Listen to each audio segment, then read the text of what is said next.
ici Dorine, Et Cyril, des investisseurs sereins. après plusieurs années de travail en tant qu'ingénieur, nous nous sommes lancés en investissement immobilier. Après 5 années d'acquisition, nous étions devenus libres financièrement. Dans ce podcast, nous vous partageons les stratégies et les bonnes pratiques pour développer votre intelligence financière. Dans le but non seulement d'être plus riche sur le papier, mais avant tout pour devenir plus libre et plus heureux. Alors, ouvrez grand vos oreilles et préparez-vous à atteindre vos objectifs. Comprendre ses partenaires. Ivan, le mooner immobilier, négociateur immobilier. Hello les investisseurs sereins, j'espère que vous allez bien. Aujourd'hui, je suis trop contente de vous présenter le nouveau concept d'épisode d'interview qui va s'intituler « Comprendre ses partenaires ». L'idée, c'est d'aller à la rencontre de personnes qui travaillent dans l'écosystème de l'investissement immobilier, comme des agents immobiliers, des banquiers, des courtiers, des gestionnaires de patrimoine, etc., pour apprendre à les connaître, découvrir leur parcours et réussir à les comprendre. Car c'est en comprenant leur façon de penser, leurs enjeux, leurs contraintes, que vous serez plus à même de collaborer intelligemment avec eux. Aujourd'hui, j'accueille Ivan, le mooner immobilier. Ivan s'est engagé dans l'armée dès 18 ans et a investi en immobilier locatif en parallèle, d'abord dans une colocation, puis dans le découpage d'un plateau en plusieurs appartements. Après plus de 10 ans dans l'armée, il a été embauché par une agence immobilière en tant que négociateur immobilier. Il va tout nous partager, son quotidien, ses astuces, ses enjeux et son ressenti terrain sur l'avenir du marché de l'immobilier en 2023. J'ai particulièrement apprécié l'échange avec Ivan car il a la double casquette, à la fois investisseur immobilier et en même temps agent immobilier. Bonne écoute! Salut Ivan! Salut Dorine. Comment est-ce que ça va? Bah ça va, impeccable. Ça me fait plaisir de t'accueillir sur le podcast. C'est la première fois que j'interviewe quelqu'un d'autre qu'un investisseur parce que pour l'instant, j'ai que fait des interviews d'investisseurs. Donc là, je sais que tu es aussi investisseur, mais ton métier principal pour l'instant, c'est agent immobilier et tu vas nous permettre de découvrir plein de choses sur ce métier. Alors, déjà pour commencer, moi je te propose de présenter ton histoire. Déjà, d'où tu viens. Moi, j'aime toujours bien comprendre un peu l'histoire de la personne depuis son enfance, grosso modo, où t'as grandi, quel type de parents t'avais et quel type d'éducation financière t'as reçu quand t'étais jeune et comment, de fil en aiguille, on est arrivé là.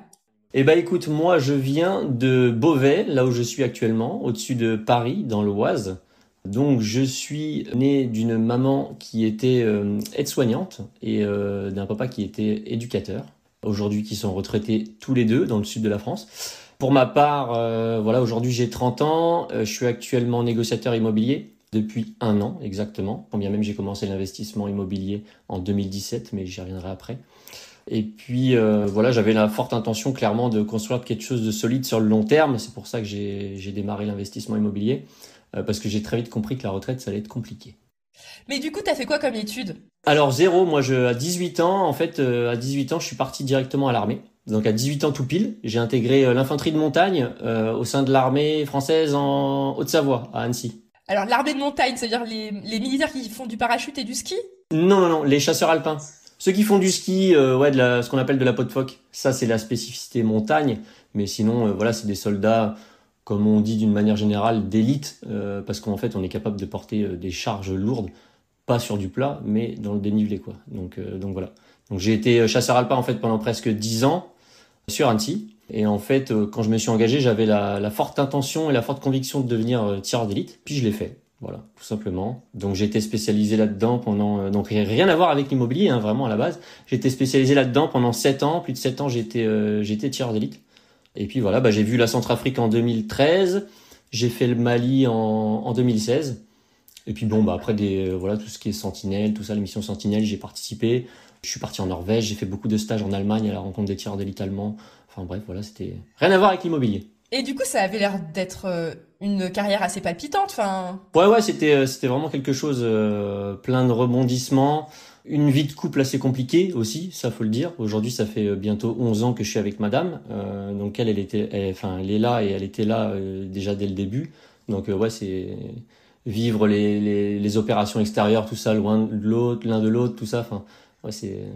donc tu en es venu à vouloir te reconvertir? C'est venu comme ça? En gros, si tu veux, à la base, je pense que ça vient d'un sentiment personnel très jeune, même je dirais avant l'armée, parce que en fait, si tu veux, j'avais déjà ce désir de rente, tu vois.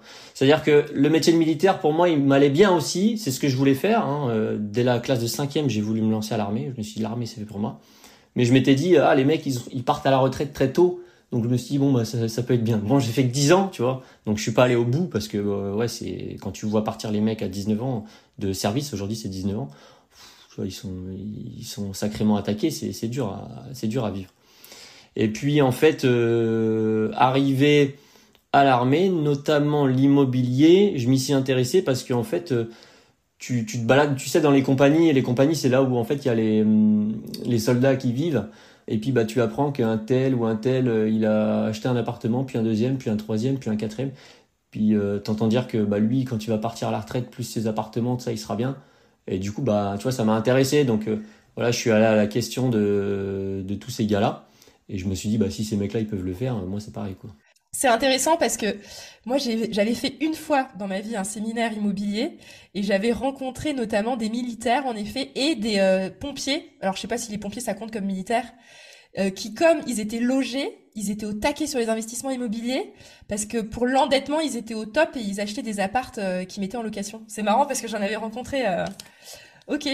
Donc ça me conforte dans le fait que les militaires et les pompiers, ils s'intéressent à l'IMO, quoi. Enfin, certains, j'imagine, peut-être pas tous, mais...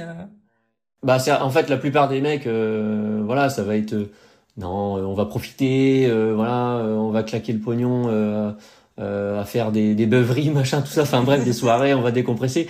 Alors que d'autres, en effet, vont voir l'avantage de se dire, mais attends, là, je suis logé, nourri, pas blanchi, c'est faux, logé, nourri, et je fais rien. Donc il y a quelque chose à faire, en effet. Trop cool. Donc du coup, tu rencontres d'autres militaires qui ont fait de l'investissement IMO, tu t'intéresses à la question, et là, comment ça se passe? Qu'est-ce qui se passe? Tu passes à l'action? Ouais, je suis passé à l'action. En gros, si tu veux, j'ai commencé à lire un bouquin. Ce que je trouve pas mal avec les bouquins au final, c'est que ça te retourne un peu le cerveau. En fait, tu fais comme une pause un petit peu avec tout ce qui t'environne, et puis bah tu lis le bouquin, puis au fur et à mesure tu finis par te dire, ah bah oui, c'est ça en effet. Enfin, tu vois, par y croire.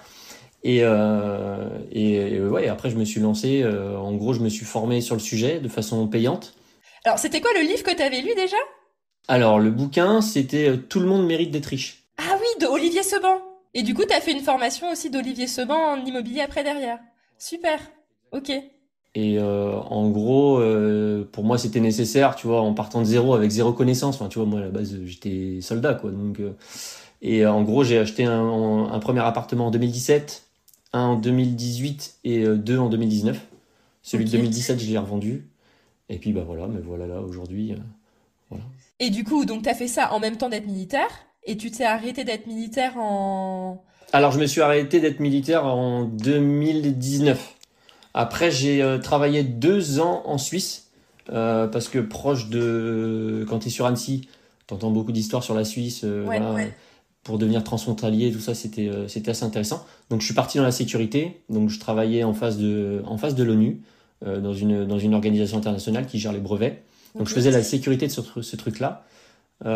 C'était bien pour moi, mais je trouve qu'il me manquait... J'avais l'autonomie, mais il me manquait... la liberté, c'est-à-dire que tu vois, on gère 5 bâtiments et tu sors pas du bâtiment, quoi, tu vois. Donc pouvoir aller là où tu veux, quand tu veux, enfin voilà, pour moi c'était plus une solution. Donc Ok. j'ai fait ça 2 ans. Ok. Et puis après on a décidé de quitter définitivement la Suisse et de revenir habiter là où on était avant l'armée, dans l'Oise, donc à Beauvais. Ok. Génial. Ouais. Et donc là, tu t'es dit, agent IMO, pourquoi pas? Voilà, à ce moment-là, en effet, il a fallu se reconvertir et je me suis dit, bah, l'engrenage de l'immobilier, tu sais ce que c'est. quand tu mets le doigt dedans, bon, il faut rester dedans, quoi, tu vois. Donc, y a rien d'autre qui compte et voilà, on fait que ça. Donc, il y a une opportunité qui s'est présentée à moi et en gros, je l'ai saisie, quoi.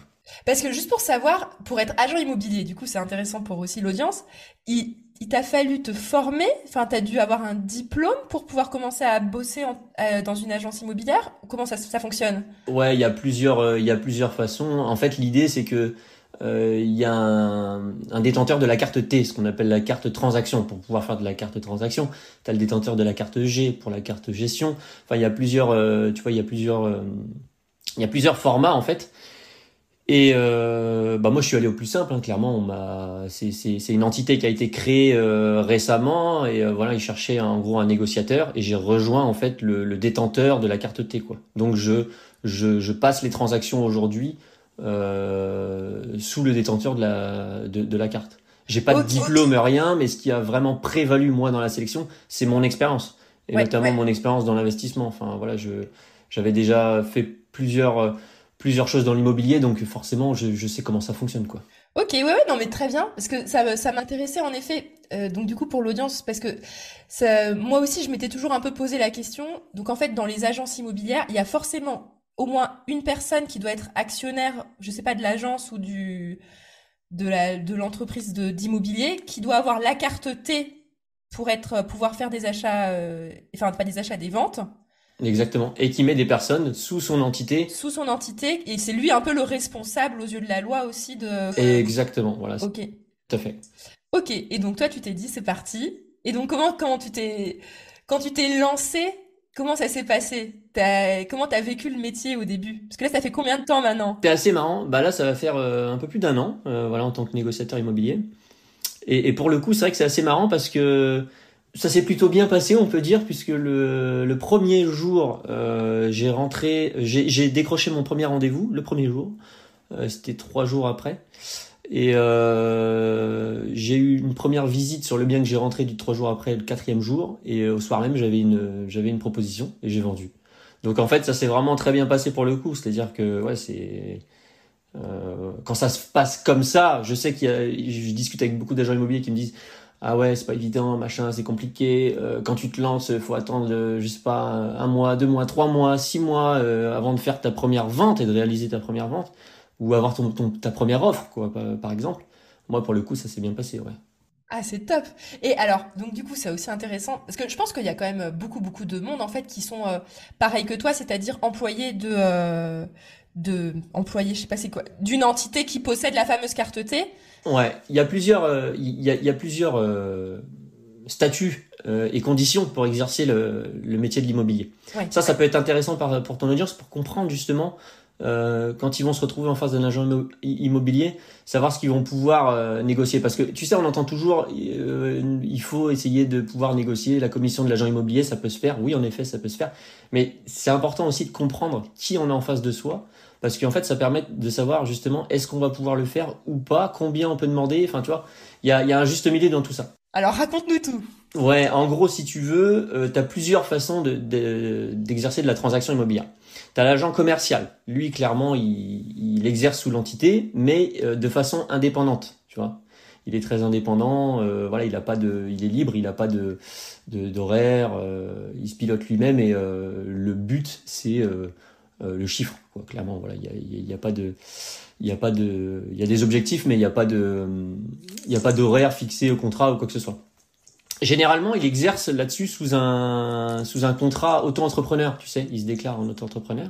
Okay. Et au niveau du commissionnement, donc au niveau du salaire, en fait, comment il va gagner sa vie, lui, il va se rémunérer sur la commission, enfin, il va être rémunéré sur la commission.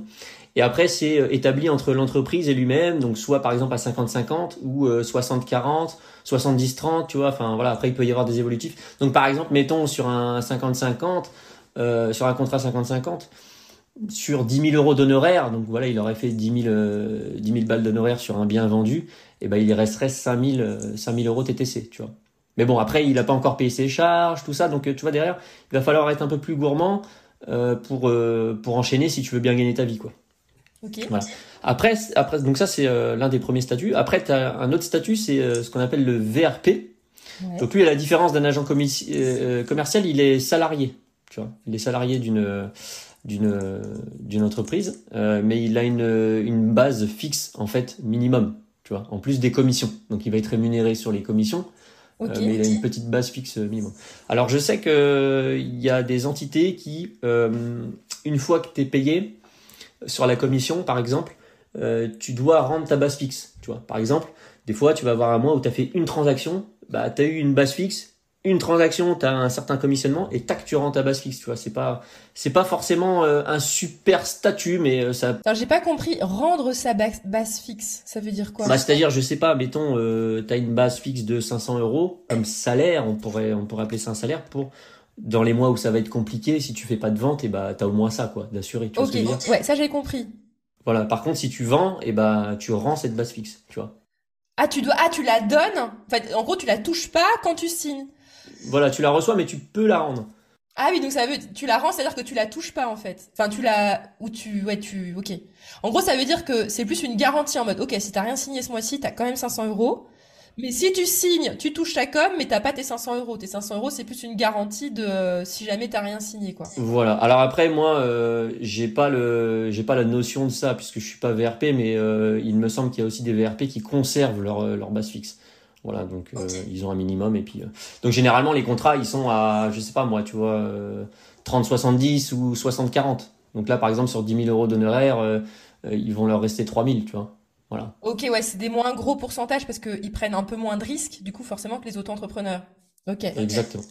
Et après tu as le négociateur, ça c'est mon cas, négociateur. Quand on dit négociateur, c'est un salarié en fait d'une agence. Donc lui il a une base fixe qui est généralement au SMIC et il a un commissionnement évolutif. Généralement le contrat c'est 90 pour la boîte et 10% pour le salarié. Par exemple sur 10 000 il va te rester 1000, mais bon à côté tu as ton SMIC donc il suffit de faire 1, 2, 3 ventes, voilà et puis après t'es pas trop mal, mais bon l'idée c'est de pouvoir enchaîner quoi. Et puis bon bah après tout est. Et là, du coup, t'as plus d'horaires quand même. Enfin, par rapport au VRP.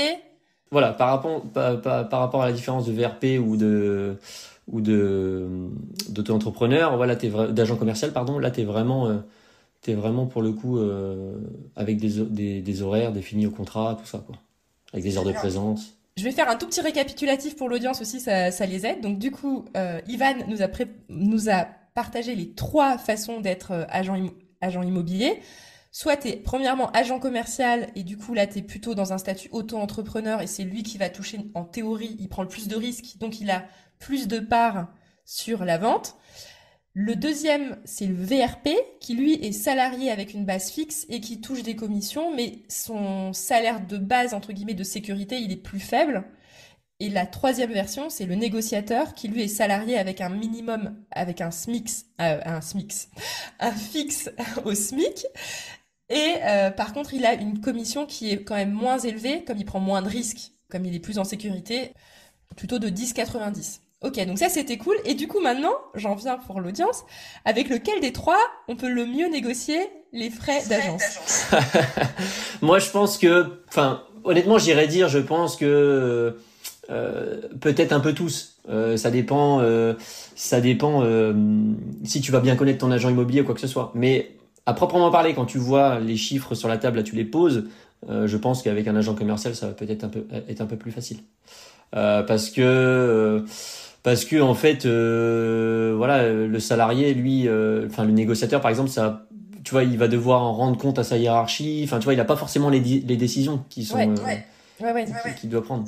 Avec un agent commercial, quand bien même il exercerait sous une entité, c'est un peu plus indépendant, donc tu vois, il comprend en termes d'objectifs ce qu'il doit réaliser. S'il sait que sur sa prochaine vente, bah, il fera plus d'honoraires, bon voilà, tu vois, je pense que c'est avec un agent commercial que c'est plus facile. Ok, super intéressant. Il a beaucoup plus les mains libres quoi, de pouvoir lâcher quelque chose. Voilà. Ok. Et du coup, toi maintenant dans ta vie d'agent immobilier, comment tu vois, donc je vais faire une petite transition, je sais plus si on avait dit tous sur ce sujet-là des types d'agents immobiliers. On avait tout dit, non? Ouais, sur les types d'agents immobiliers, ouais. Il doit peut-être y en avoir un autre, ça doit être le mandataire, mais bon, c'est un peu comme de l'agent commercial, c'est pareil. Ok. Donc du coup, je voulais passer un petit peu à la partie... En fait, moi, donc je te fais un petit retour d'expérience.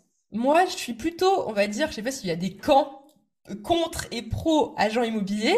Moi, je fais plutôt partie du camp pro agent immobilier, dans le sens où nous, on a acheté nos immeubles toujours via un agent immobilier qu'on a toujours trouvé, on a trouvé excellent. Et je vois aussi des personnes dans mon entourage qui veulent vendre leurs biens et que je trouve nuls commercialement et qui sont là pour économiser leurs frais d'agence.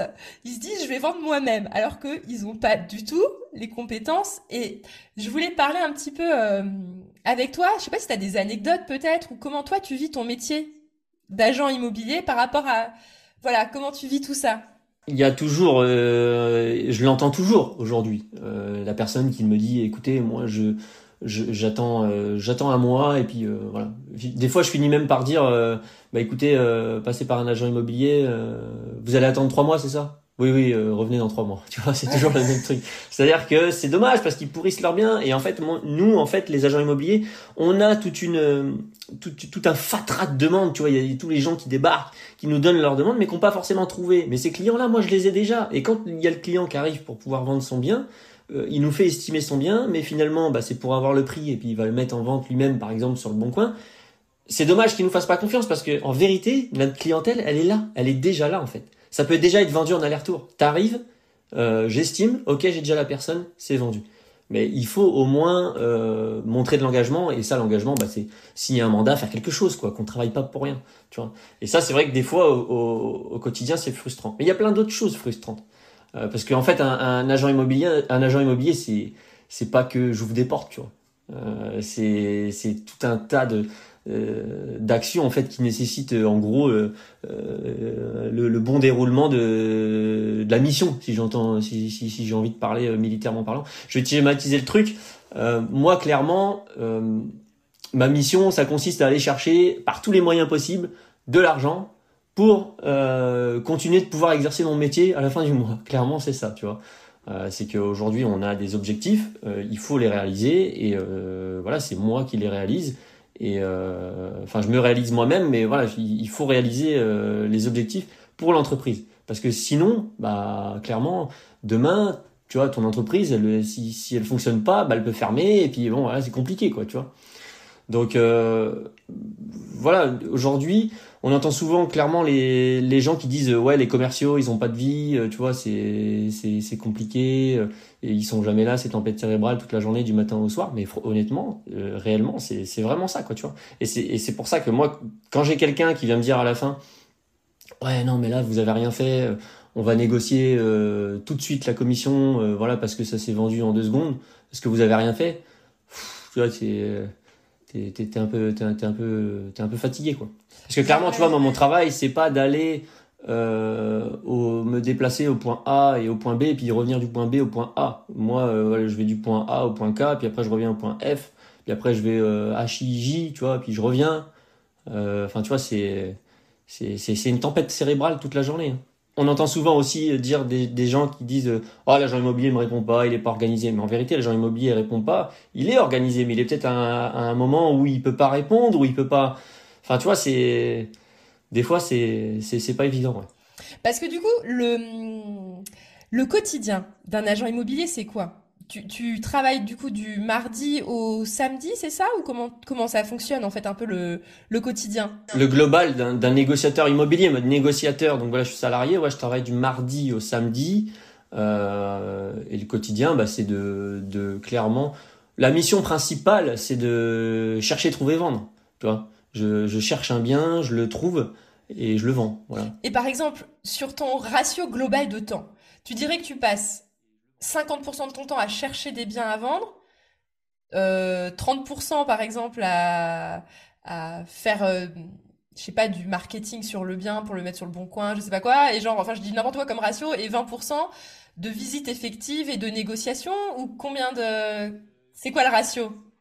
Le ratio, c'est je passe 80% de mon temps à chercher des biens. Ok. 80%. Le ratio, c'est ça, c'est 80% de prospection, d'estimation, de voilà, tu vois, on cherche les biens, on le rentre. Après, le reste, je dirais pas ça roule tout seul, mais une fois que tu as rentré le bien, tu l'as, tu fais les visites et puis tu vas mettre la bonne personne en face et puis voilà, c'est fait. Donc tu fais plein en fait d'estimations, donc des gens qui disent machin, je veux vendre. vous venez faire une visite et du coup, tu fais genre combien d'estimation pour combien de mandats rentrés? Tu vois ce que je veux dire? Enfin, genre tu fais c'est juste pour me rendre compte, enfin ça m'intéresse.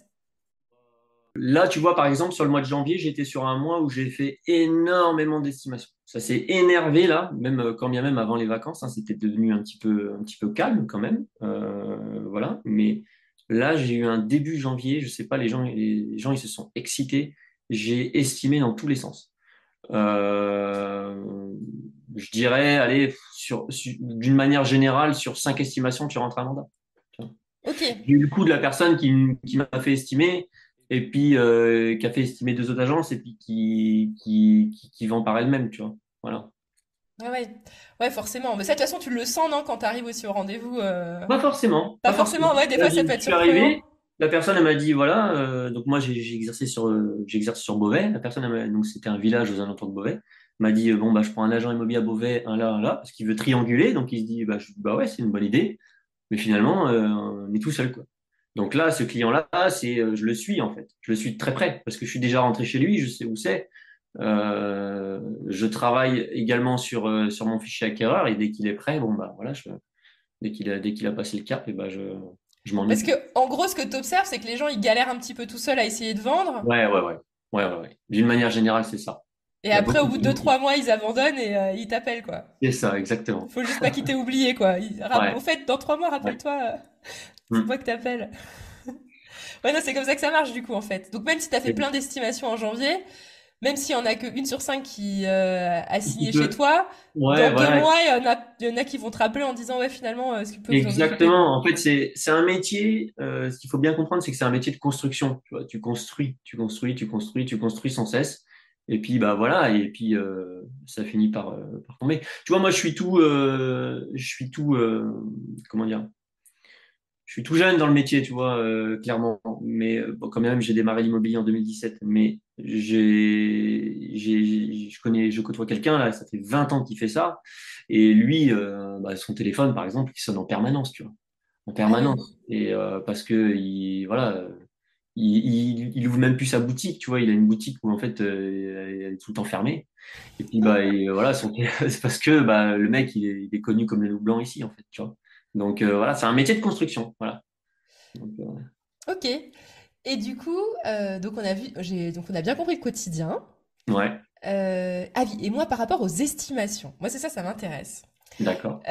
Quand tu fais une estimation, est-ce que tu t'es en mode ultra transparent, en mode, enfin, je sais pas si t'as le droit t'as le droit de dire, si tu veux pas me dire, hein, mais genre tu dis vraiment, je pense que c'est ça la vraie valeur.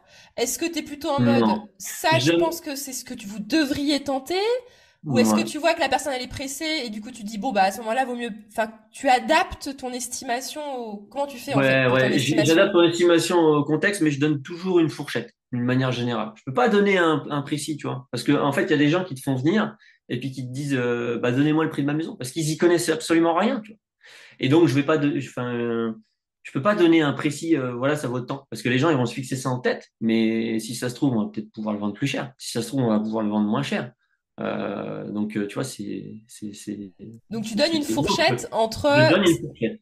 Je donne une fourchette. Après, quand je repère des biens qui sont potentiellement, tu vois, moi, j'avais expliqué dans un de mes lives là que j'avais fait sur Instagram, où j'expliquais comment, d'une manière générale, j'estimais toutes les actions que je mettais en place avant le rendez-vous d'estimation. C'est-à-dire, on m'appelle, on me donne un rendez-vous dans 2 jours, et ben, je vais mettre en place tout un tas d'actions qui va me permettre de savoir déjà à peu près avant de rentrer dans le bien combien ça peut valoir, tu vois, en fonction de l'année. Et tu vois, par exemple, avec Google Maps, tu peux vite voir, tu vois, à quoi ça ressemble, enfin bref. Et à proprement parler, tu vois, si j'arrive à voir, par exemple, ça peut être un bien intéressant pour les investisseurs, et ben, je vais essayer d'expliquer les choses à la personne dans ce sens-là, tu vois. Par exemple, quand il y a un bien où il y a des travaux, je vais pas pouvoir le vendre au prix marché. Donc, je vais faire un ratio travaux au mètre carré, prix marché, moins travaux au mètre carré, moins peut-être une petite marge en cas où il doit y avoir une revente. Et quand bien même le mec qui achète pour mettre aux travaux et faire des travaux, c'est pas pour être au prix marché. Tu vois. Donc ouais, il y a tout ça que je prends en compte en effet avant une estimation. Ouais. et j'ai une question parce que moi c'est un truc que j'observe mais je sais pas parce que c'est mon instinct qui me le dit. Ouais.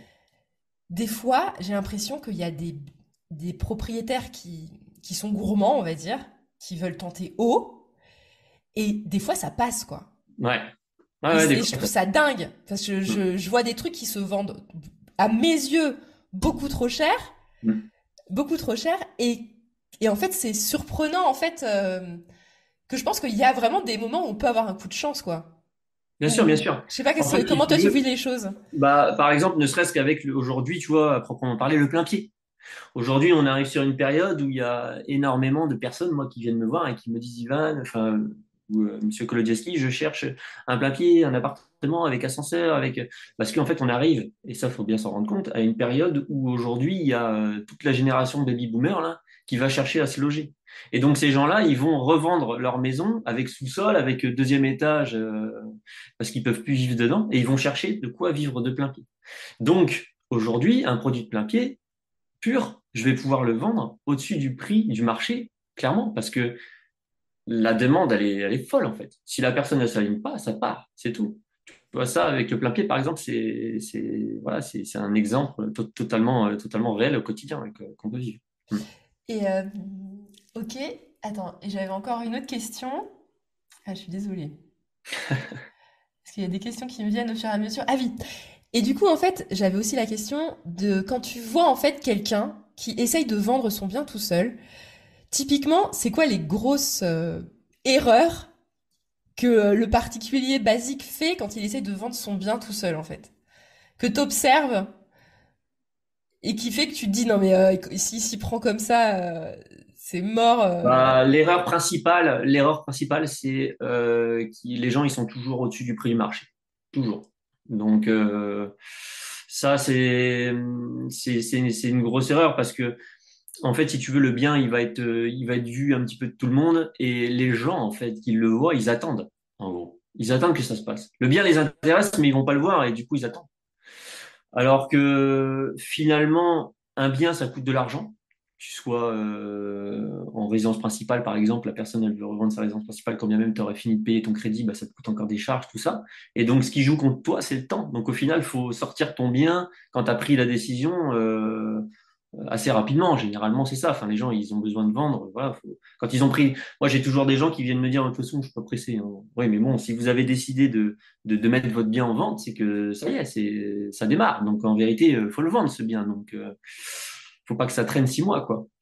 Et l'erreur principale, ouais, je dirais, c'est ça. C'est les gens, à chaque fois, ils mettent leur prix trop haut, en fait, au final. Et tu penses que ça peut ça va les desservir parce que comme le bien va être baissé après coup, ça va les desservir ou finalement, ok, Ouais, ils ouais, auront ouais. tenté, ils auraient juste perdu 2 mois et après ils vont le vendre. Non, non, non, ça va les desservir parce que bah, là, tu vois, par exemple, des fois, ça va pas forcément venir d'eux. Tu vois, ça m'est arrivé là d'aller sur une estimation. J'ai une dame suite à un porte-à-porte qui m'a appelé et qui m'a dit, voilà, il faudrait estimer la maison. Très bien, j'estime. OK.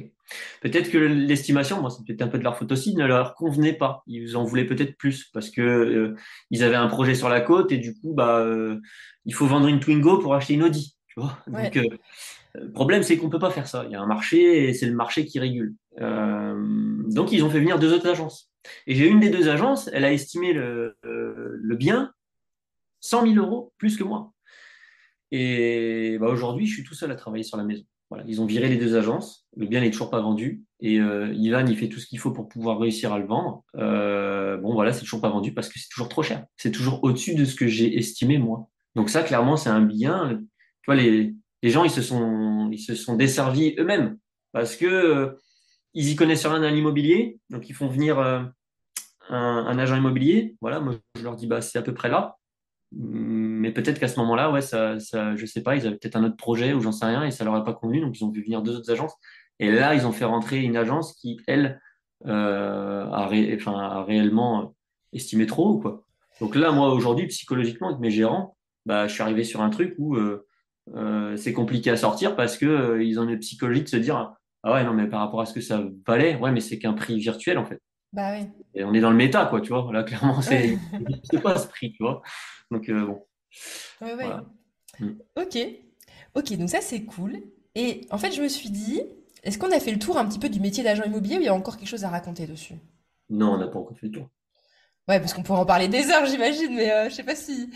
Est-ce qu'il y aurait Non, des... mais moi, je pense, ce qu'il faut que les gens comprennent surtout, c'est que, comme j'expliquais tout à l'heure, on part sur un point A, un point B. Enfin voilà, il y a tout ça, il y a tout ça qui est compliqué. Il faut être présent un peu partout. J'adore ce que je fais, hein, voilà. Attention, hein, je dis tout ça, je dis pas ça en me plaignant, hein, quoi que ce soit. Mais il y a plein d'autres missions. Tu vois, il va y avoir le rendez-vous d'estimation avec la photo, prise de mesure, voilà, les documents à rendre, par exemple, si le document il souhaite. Donc voilà, je refais une estimation dessus. Tu vas derrière avoir, si tu as le mandat, bah, une récupération de tous les éléments pour rédiger le mandat. Donc, ou alors, soit tu vas prendre des photos sur place, ou tu vas faire un mail récapitulatif pour avoir les cartes d'identité, les machins, les trucs. Et ça, je te parle de ça pour un bien, tu vois. Après, bah, tu peux revenir éventuellement sur le bien si tu as envie si c'est un bien un peu à étiquette, tu reviens avec un appareil photo pro, tu vois. Et puis tu refais des clichés assez sympas. Moi, ça, j'aime bien le faire parce que ça met aussi beaucoup le bien en valeur. Voilà. Après, bah, forcément, bah, tu as la mission de rédaction mandat de vente. Voilà, une fois que c'est fait, tu as les photos, machin. Donc, tu rédiges ton mandat et puis tu l'envoies. Et puis, bah, des fois, il faut que tu envoies un SMS, un deuxième SMS, un troisième, un quatrième, un appel, un mail, un courrier recommandé pour prévenir ton client qu'il faut qu'il donne signe de vie, quoi. Parce que, voilà. Donc, tu vois, il y a aussi ça, quoi. Il y a être aussi sans cesse derrière les gens, quoi. Et Bah bah ouais. après, une fois que tu as tout signé, tu as la création des annonces, la rédaction des annonces, la mise en publicité. Là, c'est un moment, par exemple, moi, où j'aime bien me retrouver tout seul. Tu vois. Quand Ouais. j'édite mon annonce, l'annonce écrite, l'annonce écrite, c'est-à-dire que je rentre tous les éléments que mon logiciel me demande, mètre carré, machin, tout ça, s'il y a une terrasse, balcon, garage, enfin bref. Mais dès que j'arrive à la fin, clac, là, je me concentre sur l'annonce, celle qui va être diffusée sur les sites d'annonces, genre Le Bon Coin, Se Loger, enfin, voilà, Ouais. les agents, tout ce que tu veux. Et ça, c'est vrai que c'est un moment où j'aime bien être tout seul parce que j'ai besoin d'avoir de l'inspi. Et des fois, tu vois, faut vite que tu te reconnectes sur autre chose. Aujourd'hui, là, mon bien, faut que j'envoie mon annonce. Donc, faut que je le fasse maintenant, tu vois. Et t'as, je sais pas moi, un quart d'heure pour te concentrer, pour pouvoir rédiger ton annonce. Ça, c'est un moment où c'est vrai que je considère que c'est un peu mon moment, tu vois. J'aime bien me retrouver tout seul et puis, tac, écrire mon annonce. Après, voilà, tu vois, il faut que faut que tu le mettes en vitrine aussi, parce que là, une vitrine, quand tu as une vitrine, c'est un avantage. Tu récupères des demandes comme pour rire, quoi. Les gens, ils rentrent, ah, ça m'intéresse, clac, allez, une demande supplémentaire, tac, tac. Et quand bien même tu trouverais pas tout de suite, hop, tu peux retrouver à ton client, tu vois, c'est un client qui va rentrer dans le fichier acquéreur. C'est un client avec qui tu peux matcher une fois et peut-être plusieurs fois, tu vois, sur le long terme, quoi. Et, et ok. Ok, moi je pense que c'est cool. C'est très clair. C'est On pas va... fini, hein. Ah, c'est pas fini, pardon. Non, c'est Excuse-moi, je pas t'ai fini. coupé. Non, mais il y a pas de souci. Il y a plein d'autres choses. Tu vois, tu peux faire moi, ça m'est déjà arrivé de faire de la réalisation de plans, tu vois, donc avec un logiciel qui s'appelle Cozy Casa. Je sais pas si tu connais. Ah non, Euh, c'est 3D ou c'est 2D? les deux, 2D, 3D. Quand tu as un bien qui est compliqué à vendre, bon, bah voilà, tu vois, je m'étais occupé, enfin, je m'étais occupé des plans avec ce logiciel-là. Enfin, tu vois, il y a plein de choses, en fait. Et Et puis, du coup, bah, c'est il le y a fameux, est-ce que c'est les fameuses annonces où tu vois une photo d'une maison dégueulasse et juste après une photo la d'une maison projection sur plan. super, Ouais, ouais, voilà, c'est projection ça. sur plan et Bah en fait ouais, tu dis bah ah, ouais. et tu dis Bah ah ouais, ouais, c'est ouais. malin parce que c'est vrai qu'au moins tu te projettes et ça donne Bah, bien envie sûr. parce que Bah sinon ouais, tu c'est restes hyper bloqué quoi. important. Mm, Ah ok donc c'est ça en fait. mm. Ouais, c'est ça. Après, tu as des vidéos, des stories, voilà, si tu as envie. Moi, je considère personnellement qu'il y a une opportunité, donc voilà, je suis sur ce créneau-là, mais voilà, ça demande du travail aussi, voilà, tu vois, toujours poster du contenu sur les réseaux sociaux, quoi. Ouais. Et ok. Ok, ah oui, et j'avais encore une question, c'est que je sais que tu avais fait, parce que Ivan, il a un compte Instagram très dynamique, et à un moment donné, tu avais parlé d'un lampadaire, j'avais vu ça, d'un lampadaire qui avait tout changé dans une négociation. Tu avais expliqué que c'était une de tes collègues, Ouais, ouais, ouais, ouais, et ouais. c'était Une de mes super collègues avec intéressant, qui, je sais pas si tu peux le ouais, ouais, ouais, partager. j'avais échangé avec elle lors d'une visite, et en fait, ça a failli ne pas, l'affaire n'a failli ne pas se, elle me racontait en fait que l'affaire n'a failli ne pas se faire à cause d'un lampadaire. Mais un lampadaire des années 1950, quoi. Mais En fait, c'est un lampadaire qui était à l'intérieur ou à l'extérieur de la non, maison? c'était un lampadaire, comment t'appelles ça? Une petite lampe, tu vois, une lampe de salon, quoi, tu vois. Ok, ah oui, une Et sorte de lampadaire de salon, quoi. exactement. Et en fait, la cliente acquéreuse, elle a fait un focus là-dessus, quoi. Et elle a dit, OK, moi j'achète, mais je veux le lampadaire. Le problème, c'est que c'est un héritage et que l'autre, le lampadaire, il était cher. Et ah bah non, non, ah bah oui, ah mais non, ah bah oui, ah mais non. Et puis voilà, elle a failli pas matcher sa vente à cause de ça. Ça Et s'est du fait coup, finalement. Mais bon, des non, fois, en ça fait, sert à rien. moi, dans cette histoire, ce que je trouve extraordinaire, c'est de se rendre compte que les acquéreurs, oui, il y a le prix du marché et tout, mais il y a aussi le coup de cœur, entre guillemets, irrationnel, qui peut être figé sur un objet de déco, Ouais, qui fait que bah, du coup, la vente peut se faire ou pas à cause de ce genre de détails, quoi. Enfin, ouais, moi, je trouvais que c'était incroyable. ouais, Mais en ouais. vrai, c'est vrai. Je sais plus s'il y a quelqu'un aussi qui m'avait raconté, bah, je crois que c'est un agent immobilier qui nous avait aidé à vendre un bien qu'on avait d'un héritage. Et en fait, il y a un agent immobilier qui nous avait aidé du coup pour vendre un bien. Et en fait, il avait expliqué qu'il y avait un mur qui était rouge et qu'ils n'arrivaient pas à le vendre. Et le jour où ils l'ont repeint en blanc, bah, ça s'est vendu direct. Alors que c'était juste un mur à repeindre. Ouais, ouais, ouais. Tu vois, et comme quoi les gens ils restent bloqués pour des détails. Toi, tu le vois ça ou pas au Pour quotidien? des objets. Bon, là, il y avait eu cette histoire-là. Ouais, non, j'ai pas d'autres anecdotes là comme ça sous le, Mais en des, réserve comme ça, ouais, à ce sujet-là. Ouais, mais des fois, il n'y a pas des gens qui rentrent dans les biens et qui disent ah là là, mais du coup, les murs, ou des trucs, et tu te dis, mais attends, on s'en fout. Ouais, ouais, ouais. Par exemple, j'ai une maison où, en fait, si tu veux, tu rentres et tu as une jolie entrée. Elle est tellement jolie qu'elle est trop grande. Mais elle est tellement trop grande qu'elle prend trop de place sur la partie séjour qui est à gauche. Ouais. Et en fait, tu as, un petit mur de briques à hauteur de genou, plus après des poutres en colombage, tu vois. Et bah, là, tu sais que ça va être problématique parce que les gens qui vont rentrer, ils vont pas se projeter dans la partie séjour parce que l'entrée bouffe beaucoup de place. Donc là, tout de suite, tu fais passer un maître d'œuvre ou un artisan, voilà, pour qu'il puisse expliquer ça et te faire un devis et que toi, tu puisses demain expliquer combien ça coûte le changement. Des fois, ça vaudrait même mieux être fait par le vendeur lui-même, tu vois. C'est-à-dire que là, vous voulez vendre votre bien, ça va être compliqué, ça va peut-être vous coûter, je sais pas, moi, mettons 5 000 balles, on abat le mur, on met un IPN, mais au moins les gens se projetteront. Et là, les gens, à chaque fois, c'est ça. Ils rentrent. Non, non, non, non, je ne me projette pas, je ne me projette pas, je ne me projette pas. C'est dommage. C'est Bah dommage. ouais. Il n'y a pas grand-chose. Hmm. Ouais, ouais, qu'il y a un petit détail. Ok. C'est là que les plans, par exemple, sont bien utiles, tu vois. Quand tu vas refaire des plans sur Cozy Casa par rapport à un problème comme ça, tu les représentes. Bon, bah voilà, ça fait la différence. C'est pour ça que tu verras des fois, comme tu dis, des biens sur le Bon Coin avec des photos de. Là, ça veut dire que c'est un bien qui peut être probablement difficilement projetable Ouais. sur place, quoi. Et du coup, ça marche vraiment bien. Ça, les acheteurs, ils adorent. Ouais, ouais, ça, ils aiment bien. Ouais. Vous vous Ça, rendez ils aiment vraiment bien compte parce que. de l'impact, quoi. Ouais, ça, ils aiment bien parce que tu apportes des idées, des solutions auxquelles ils n'auraient pas forcément pensé.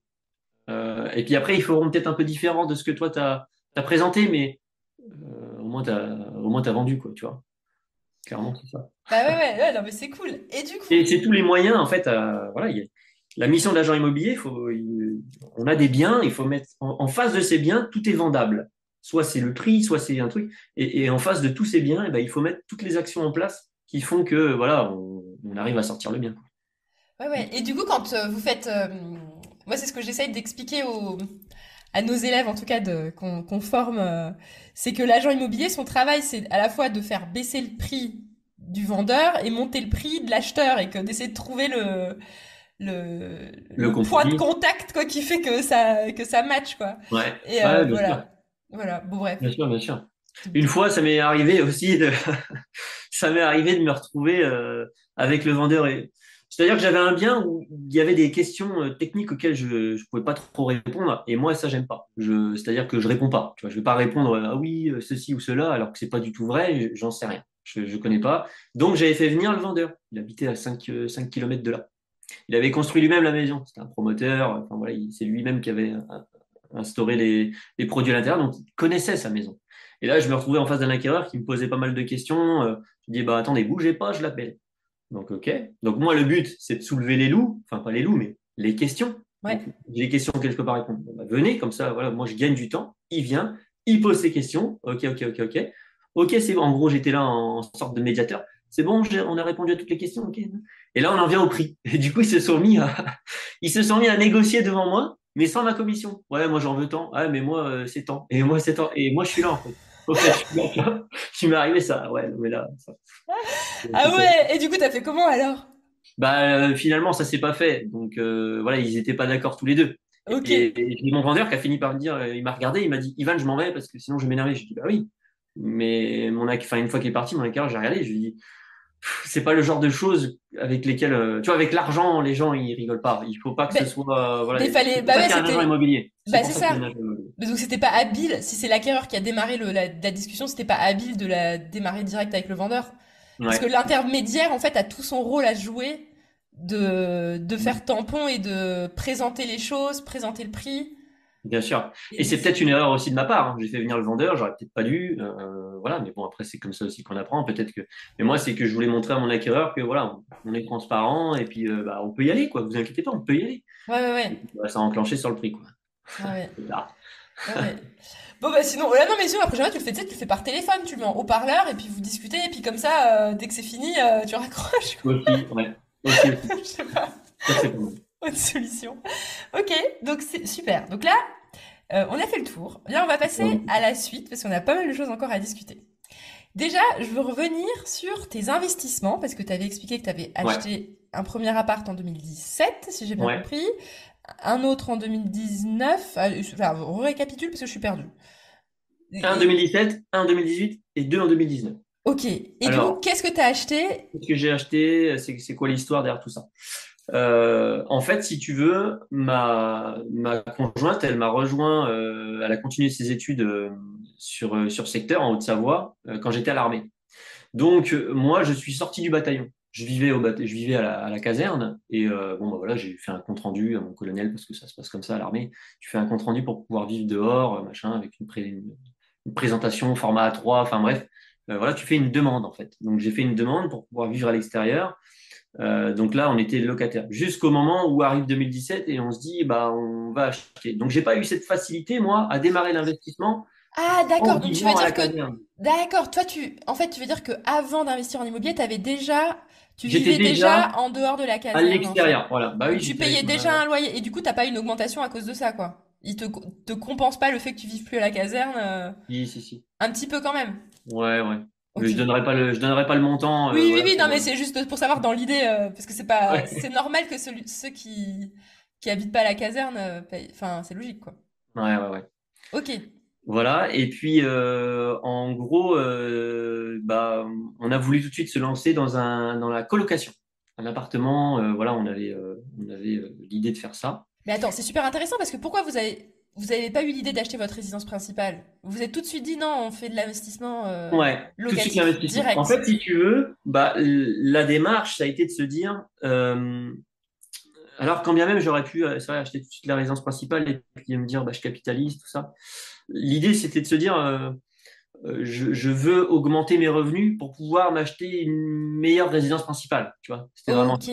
Donc, c'est-à-dire générer du cash flow pour montrer au banquier que j'ai augmenté mes revenus et quand bien même j'ai un taux d'endettement plus faible, mais c'est pas grave, j'ai augmenté mes revenus. Donc, je peux acheter une résidence principale un peu plus décente parce qu'en fait, sur place, bon, j'étais militaire, ma conjointe, elle était étudiante. Ouais, Bon, vous voilà. auriez pas pu avoir un truc de dingue, quoi. Bah ouais, Annecy, enfin, Annecy sur place, c'est compliqué. Donc, voilà, on s'est dit, bon, bah voilà, on va acheter tout de suite un appartement pour louer. Et là, je suis tombé face à la problématique du banquier qui me dit, vous n'êtes pas propriétaire de votre résidence principale. C'est pas vrai. Ah Ouais, ouais? ouais, ouais.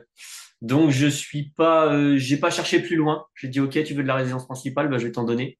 Et on a acheté un T2 qu'on a rénové. Voilà, en fait, on a fait une sorte d'achat-revente, puisqu'on l'a revendu celui-là. En gros, on a vécu dans le T2, on l'a rénové et puis on l'a revendu quand on a voulu le revendre. Mais entre-temps, on a acheté du coup après derrière trois appartements qu'on a mis en colocation pour certains. Ok. Ah oui, donc c'est top. Donc vous avez acheté le fameux T2 à Annecy ou dans les environs Ouais.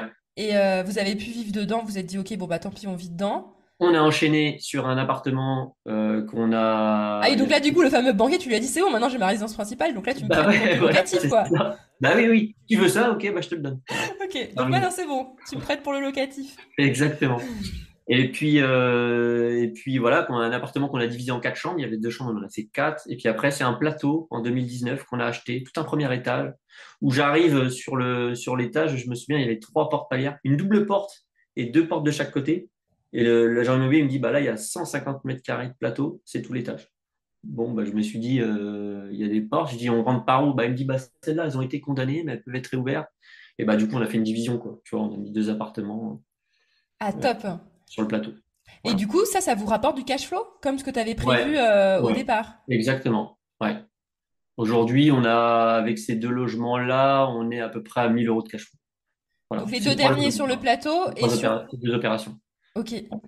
Ah oui, sur les deux opérations en tout, donc les trois apparts qui tournent en ce moment, t'es à 1000 € de cash flow au total. Exactement. Ouais. Ah, c'est cool, c'est pas dégueu. Et en plus, les loyers, Non, ils c'est pas augmentent. dégueu. Après, Les... c'est de la coloc, donc tu vois, t'as du turnover, tu vois, c'est prenant aussi. Mais voilà, bah, voilà. Et tout ça, c'était à l'époque, c'était près d'Annecy, dans la région Ouais. là.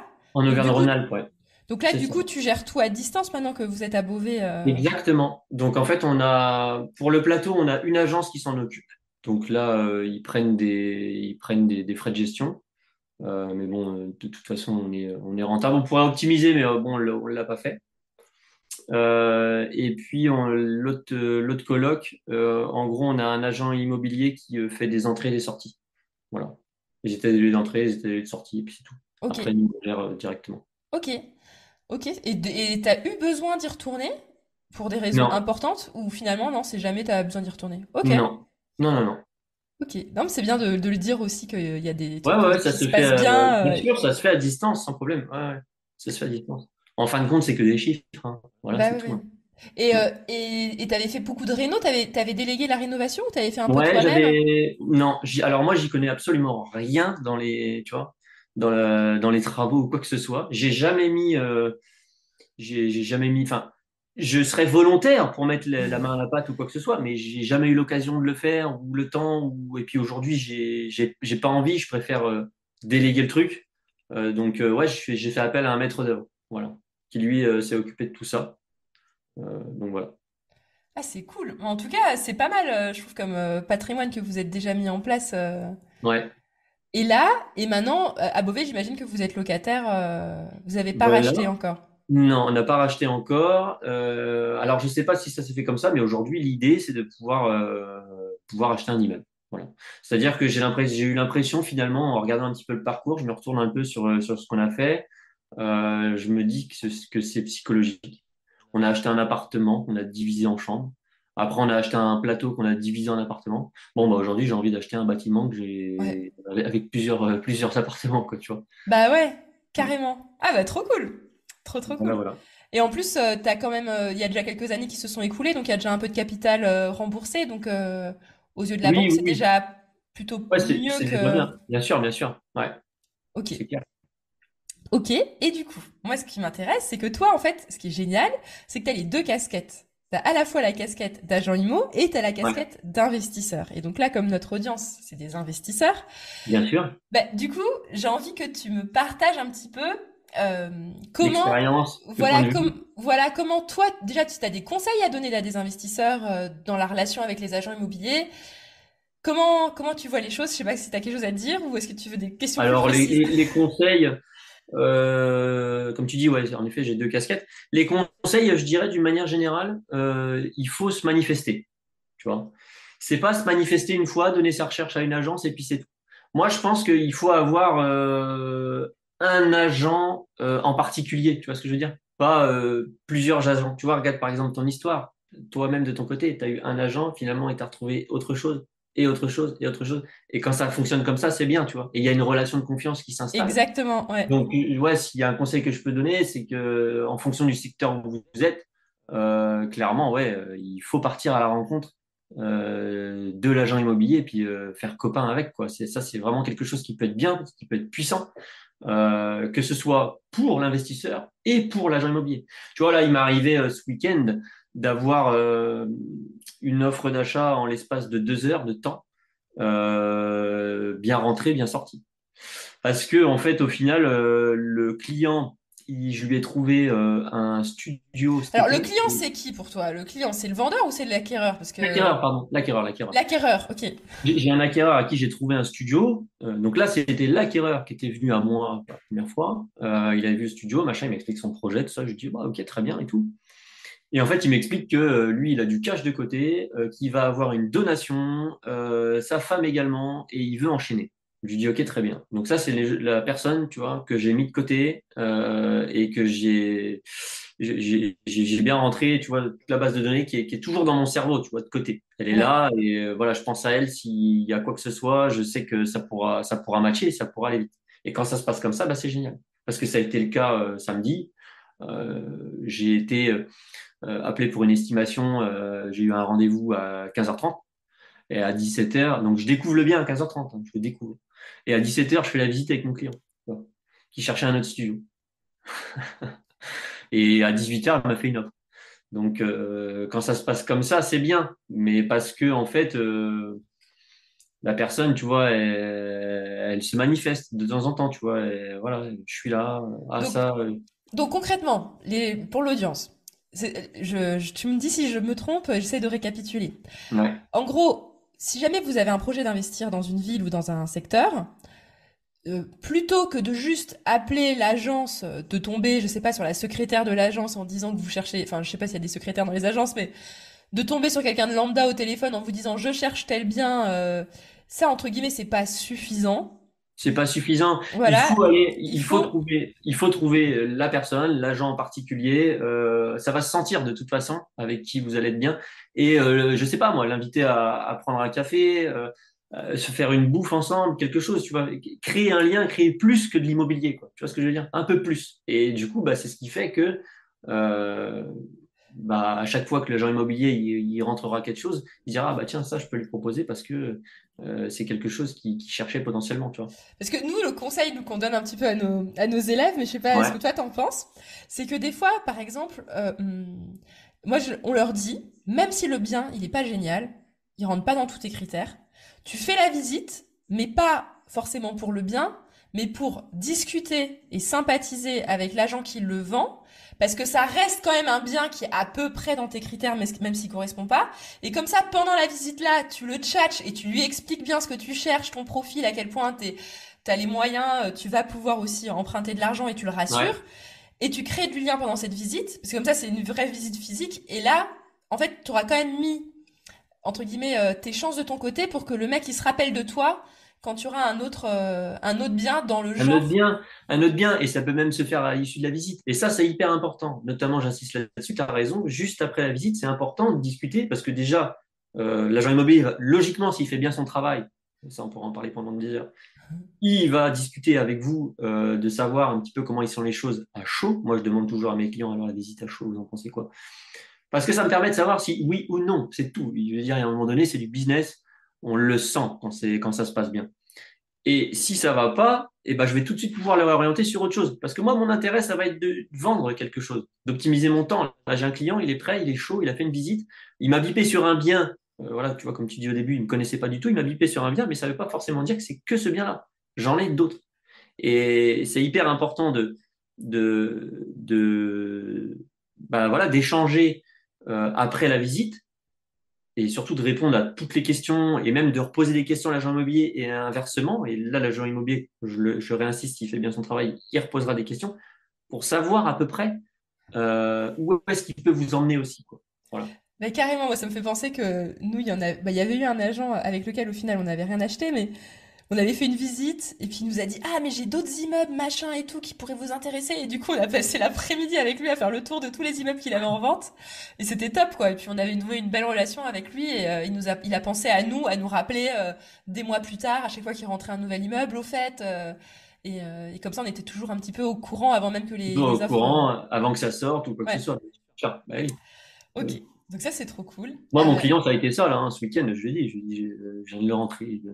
Vous arrivez juste après moi. Ouais. Donc, quand ça se passe comme ça, c'est génial. Bah ouais. Bah ouais. Et surtout pour les investisseurs, c'est important pour eux, je pense, de... En tout cas, c'est un vrai avantage de pouvoir être le premier appelé, Bah oui. surtout si c'est une affaire qui est intéressante. Hum. Ah, Ouais, c'est ouais. clair. Parce que des fois, c'est le premier qui est arrivé, premier servi, quoi. Ouais. Ok. Donc du coup, ah oui, j'avais encore une petite question technique. Alors je sais pas si tu peux me Ouais. répondre ou pas. Peut-être. C'est est-ce que un agent immobilier, il a le droit de faire de l'achat-revente ou c'est quelque chose qui est pas compatible? Enfin, est-ce qu'il y a des, je sais pas, comme un, comment dire, je sais qu'il y a des règles des fois. Comme de la déontologie, tu veux dire? Ouais, Un voilà, peu de comme déontologie. déontologie. Ouais, comment ça se passe en fait? Si tu connais pas, c'est pas grave, hein, je coupe et puis. Non, non, mais si, je pense que si tu peux avoir le droit dans la limite, je sais pas, après peut-être dans la limite du raisonnable, tu vois. Voilà. Ouais, ouais. Ouais, non, mais c'est pas grave. Forcément, tu vas, en tant qu'agent immobilier, des fois, tu vas tomber sur des trucs. Euh, Si t'as pas d'opération en cours ou quoi que ce soit, tu vois. Quand Ouais, t'es ouais, ouais. investisseur, bon, bah, généralement, tu as des opérations en cours. Si t'en as pas, bon, bah, tu vas te servir.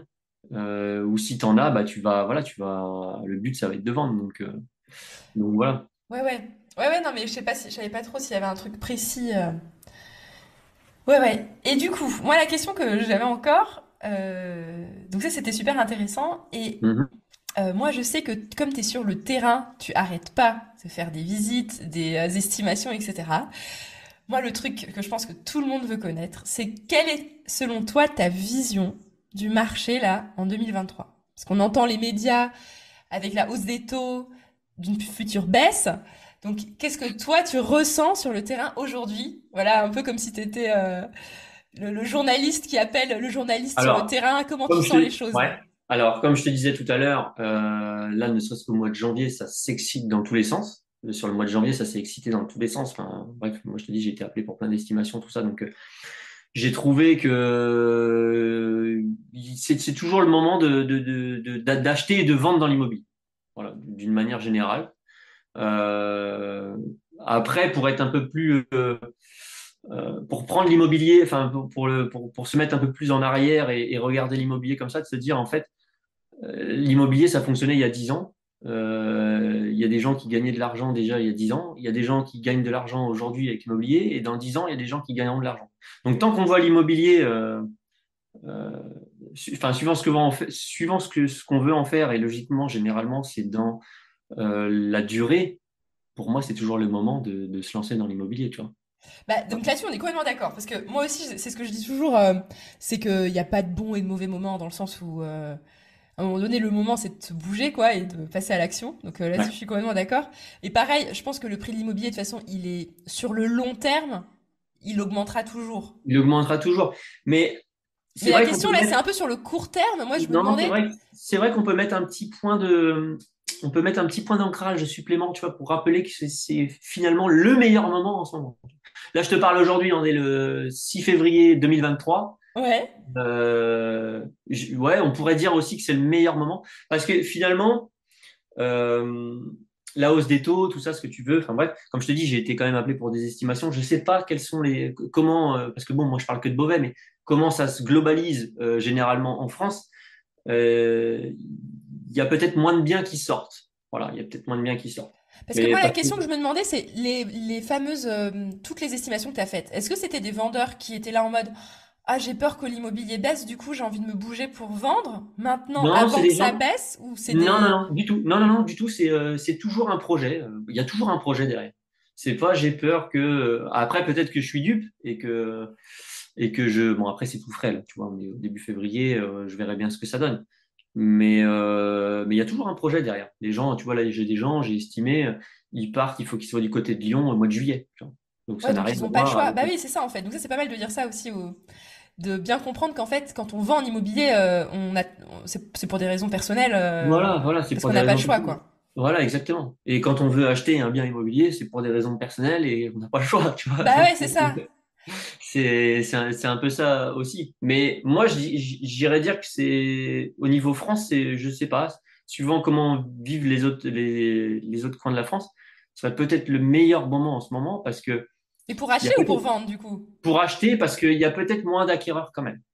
Il y en a Ouais, un tu le petit peu. ressens un petit peu comment tu sens là Ouais, ton activité. ouais, on a eu une belle année, on a eu une belle année 2022 où sur la fin de l'année 2022, ça a commencé à ralentir un peu, forcément avec cette histoire de taux d'usure, machin, tout ça. On arrive quand même à matcher, mais J'étais pas dans le circuit en 2021 et apparemment 2021 ça a été une année de folie. Donc il y a quand même un petit ralentissement. Et moi je pense que quand je me place d'un point de vue investisseur, je me dis c'est dans les ralentissements qu'il faut y aller. Parce que finalement c'est dans les ralentissements qu'on est tout seul. Tu vois. Et au moment où on est tout seul, bah c'est là qu'on peut négocier fortement les choses, qu'on peut avoir ce qu'on n'aurait pas pu avoir quand on était 15 sur la visite, tu vois. Là, j'ai de la famille là qui travaille côté suisse et ils m'expliquaient que ils avaient fait une visite de maison, ils étaient 17 à la faire. Finalement, il y en a 15, donc eux qui en faisaient partie, qui voulaient acheter cette maison. Et bah, à savoir, en Suisse, ça négocie pas à la baisse. Tu vois. Tu fais une offre au prix, ok. Bon, bah maintenant, quelle est la meilleure offre au-dessus du prix? Et puis, bah, ça part aux enchères, en fait. Ah ouais! Tu vois? Donc, l'idée, enfin, c'est de se dire que là, clairement, pour comparer un petit peu avec ce qu'on vit en France, on peut faire une offre au prix, certes, mais quand on est tout seul, on peut aussi faire des offres en dessous du prix. Tu vois? Donc, moi, je pense que là, clairement, c'est un moment où, voilà, quand il n'y a pas grand monde de sortie, bah, il y a moyen de faire des affaires, quoi. Et je me demandais si tu as eu le cas de figure récemment de quelqu'un qui, bah, du coup, faisait une offre, signe le compromis, et après, au niveau du prêt, ça passait pas, alors qu'il s'attendait à ce que ça passe. Tu sais, c'est Ouais. un peu la légende du moment, enfin, en tout cas, ce qu'on entend beaucoup dans les médias, que c'est galère d'obtenir le prêt. Toi, tu le ressens, ça, sur le terrain ou pas? Généralement, en fait, là, aujourd'hui, en fait, si tu veux, l'agent immobilier, d'une manière générale, il s'adapte. Il faut s'adapter. Là, on a des problèmes financiers. On dit que, voilà, en effet, les banques, c'est compliqué, et c'est vrai, ça se complique. Donc, l'idée, c'est de pouvoir travailler avec de l'acquéreur et de bien se renseigner sur ces acquéreurs, de savoir s'ils sont finançables, voilà, vraiment, est-ce qu'ils auraient un accord de financement, tout ça. Maintenant, quand on parle d'investisseurs, on sait que il faut pas abandonner au premier rejet, aux trois premières banques. Enfin voilà. La dernière fois, j'avais organisé une soirée sur Beauvais là où il y avait des investisseurs, tout ça. On était autour d'une table et on avait fait un tour de table. Et il y en a un, il expliquait voilà, moi j'ai tant d'immeubles. Mon troisième immeuble, je l'ai fait. J'ai dû faire 32 banques pour le financer. La Ah 33e ouais. banque, ma 33e banque me l'a accordé et j'avais un accord de la 34e au cas où. Donc j'ai foncé sur la 33e. Mais bon, voilà, faut pas, je pense il faut pas abandonner. Ouais, Ah ouais, ouais, moi je sais que j'abandonnerai au bout de la 10e. Je sais que nous on en a déjà fait à peu près 5, 6 à notre maximum. ouais.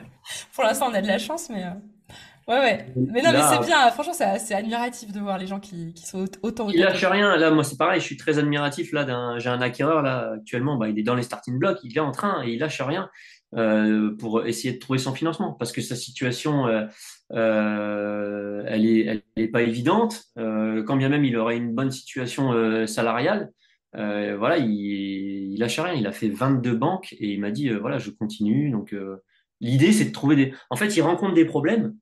Et plus ça avance, et bah, plus il pallie à ses problèmes. Et voilà, on cherche les solutions. Et puis au fur et à mesure, Ouais, il bah, améliore le dossier, la présentation et... bah voilà, on débloque le crédit comme ça. Il n'y a pas de secret.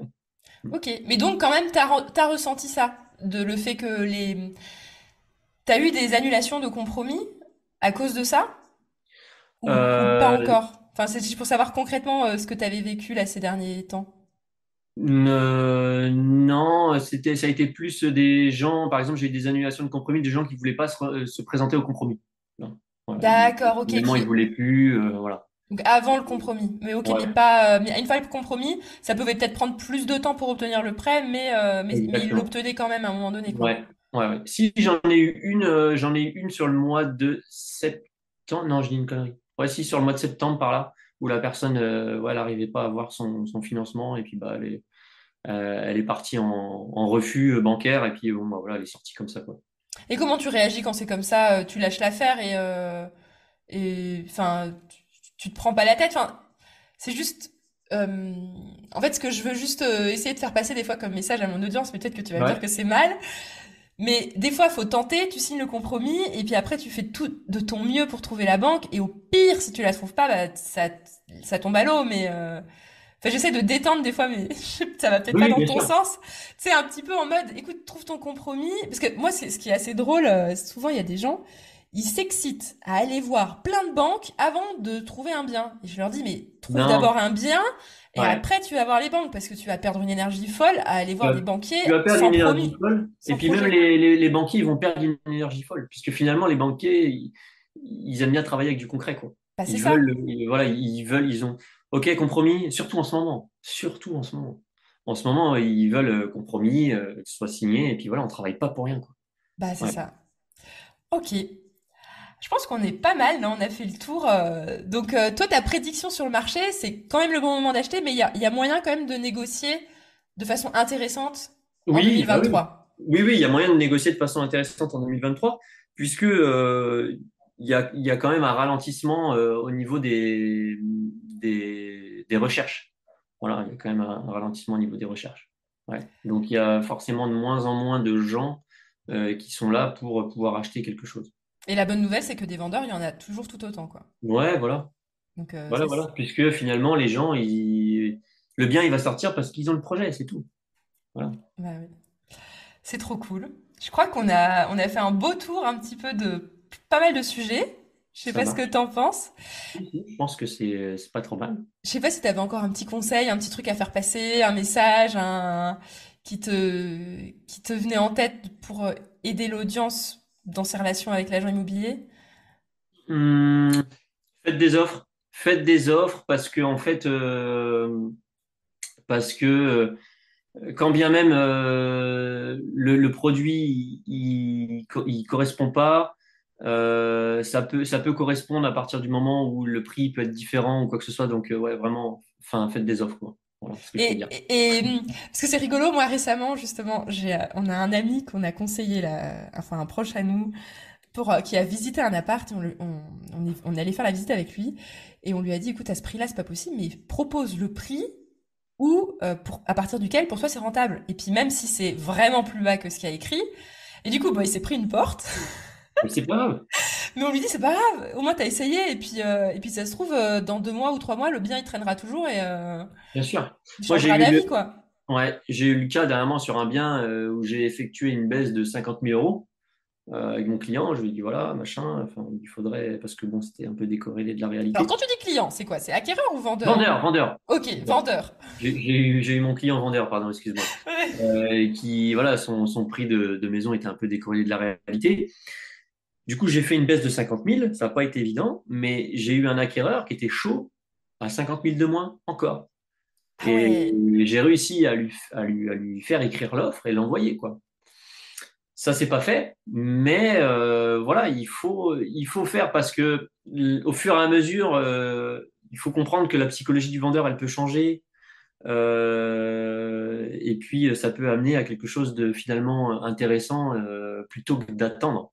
Parce que finalement, les gens, il y a beaucoup de gens qui me disent, ouais, bah, je vais attendre. Ça se vend pas, là, c'est pas le prix, j'attends. Et je vais le voir baisser. Ouais, mais quand il va baisser, bah, vous serez 10. Tu seras plus tout seul. Alors que là, tu as l'opportunité de pouvoir négocier fort tout seul. Parce qu'il se Ouais. passe rien et parce que le vendeur est au bout de sa vie. Et il y a l'agent immobilier qui est là pour lui rappeler, quoi. Voilà. Ouais. Non, c'est génial. Ouais, ouais. Ouais, ouais. Et du coup, En vérité, tout se vend et tout s'achète. C'est juste une question de marché, en fait. ouais. C'est qu'une question de marché, qu'une question de prix, en fait. C'est tout. Trop cool. Trop, trop cool. Et bah, du coup, si jamais, parce qu'il y a fortement des personnes qui vont accrocher avec ton profil, ta personnalité et ce que tu dégages, sachez que, Ouais. où est-ce qu'ils peuvent te suivre? Aujourd'hui, sur Instagram, il tape le Mooner Immobilier et puis il me trouve. Voilà. Alors, le Mooner, Mooneur. Ouais, en référence à la Moon, la Lune, parce que Ok. j'ai une fascination pour tout ce qui est astre, tout ça. Donc voilà. D'accord. Non, j'ai une fascination. En fait, c'est plus en référence à tout ce qui peut se faire vite. Il faut aller vite. Donc voilà, c'est pour ça que j'appelle ça comme ça. Le Mooner est aussi parce que tu décroches la lune pour tes acquéreurs. Ouais, exactement, pour mes clients, que ce soit vendeur ou acquéreur, je décrocherai la Lune pour eux. Ouais, tout à fait. Trop cool. Donc, ok, bah, je vous recommande vivement. Donc, le nom du compte, c'est le Mooner Immobilier, c'est ça? Ouais, ouais, ouais. Ivan. Voilà, bon. Donc, Ivan ouais. YVA2N. Voilà. YVA2N. Ok. Voilà. Donc ça, vous allez retrouver. Et en plus, tu donnes plein de petits retours d'expérience et tu partages en stories plein de trucs. Donc moi, je trouve ça très sympa. J'aime beaucoup ton compte et c'est comme ça que je t'ai connu. Bah voilà pour aujourd'hui. Merci Ivan d'être venu. Et puis Merci à toi. à une prochaine, j'espère, peut-être dans quelques temps, pour nous reparler de où en est le marché en 2023. Allez, carrément. Bah À bonne une prochaine. journée. Allez, Salut! merci. Bonne journée, salut. Et voilà, l'épisode du jour est terminé. Mais avant de finir, pense à t'abonner au podcast pour ne rater aucun épisode. Parce que nous sommes ici toutes les semaines, sans faute, pour t'apprendre non seulement à devenir plus riche sur le papier, mais surtout pour augmenter ta liberté. Et par la même occasion, je vous encourage vivement à y ajouter une note de 5 étoiles, parce que ça nous fait plaisir de savoir que le contenu vous motive et vous booste. On se retrouve la semaine prochaine pour développer votre intelligence financière. Merci beaucoup à tous et à bientôt! Ciao ciao!